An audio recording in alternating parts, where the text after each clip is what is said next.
बसवत्ती मार्ग को सिद्धार्थ गौतम के अंदर का अंतर्द्वंद भी कहा जाता है। गृह त्याग से जुड़े आखिरी द्वंद्व को भी सिद्धार्थ गौतम ने किनारे कर दिया। सवेरा होने ही वाला था। सिद्धार्थ छंदक को साथ लिए घोड़े कंथक पर सवार हुए और आगे बढ़े जब तक एक नदी के किनारे नहीं पहुंच गए। राजकुमार सिद्धार्थ ने छंदक से पूछा, इस नदी का क्या नाम है छंदक? देव, ये अनुमा नदी है, छंदक ने उत्तर दिया। इतना सुनते ही सिद्धार्थ के मुंह से अनायास निकला, तो मेरा गृह त्याग निष्क्रमण भी संसार में अनुमा नाम से जाना जाए। देव, ये कहते कहते छंदक का सब्र जवाब दे गया। वो रोने लगा, लेकिन छंदक के आंसू देखकर सिद्धार्थ के भाव नहीं बदले। वो एक एक करके अपने तन पर मौजूद सभी राजवस्त्र उतारने लगे। उसे आदेश देते हुए उन्होंने कहा, छंदक, अब तुम मेरे ये वस्त्र भूषण और इस घोड़े कंथक को लेकर लौट जाओ। मैं सन्यास की शरण लूंगा। लेकिन छंदक भावनाओं में बह चला था। वो सिद्धार्थ से बोला, तो मुझे भी ले चलिए, मैं भी सन्यासी बनूंगा। आज तक आपने मुझे अकेला नहीं छोड़ा। लेकिन सिद्धार्थ जैसे उसकी बात सुनते ही नहीं।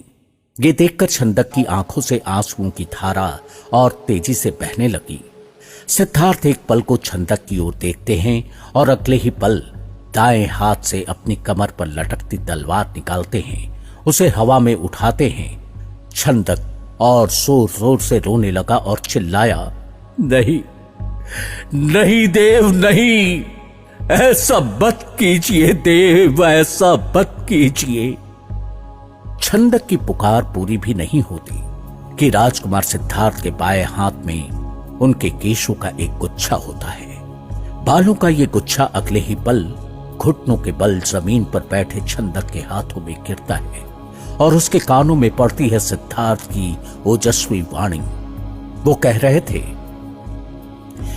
ये केश यशोधरा को बहुत आकर्षित करते रहे हैं। उसे तुम मेरी कुशल कह देना, वो कुछ अधिक पूछे तुम मौन रह जाना। भिक्षु को प्रसाधन से क्या प्रयोजन?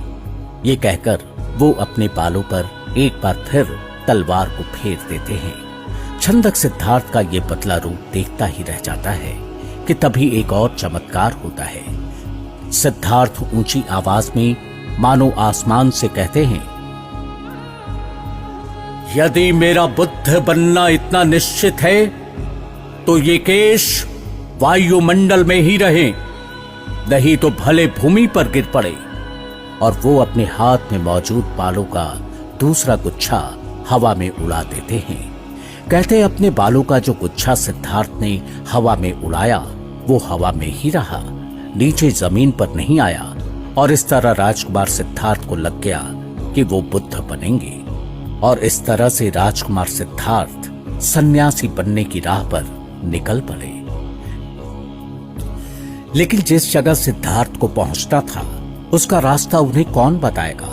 अब उन्हें गुरु की तलाश थी। अब सिद्धार्थ पहली बार अकेले थे।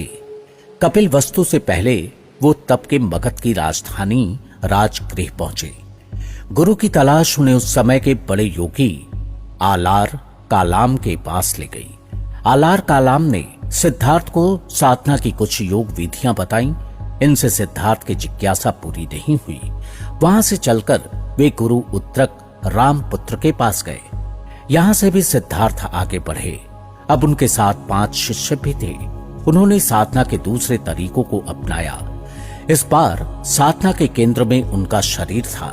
संन्यास की परंपराओं को पहचानने और उनके अलग अलग रास्तों पर चलकर ज्ञान प्राप्ति के सिद्धार्थ के प्रयासों के बारे में दिल्ली विश्वविद्यालय के बौद्ध अध्ययन केंद्र के प्रोफेसर तेज सिंह सराव का कहना है, गौतम बुद्ध ने हर प्रकार का जो संन्यास है, जिनकी अलग अलग परंपराएं थी, उन सब का अनुभव किया।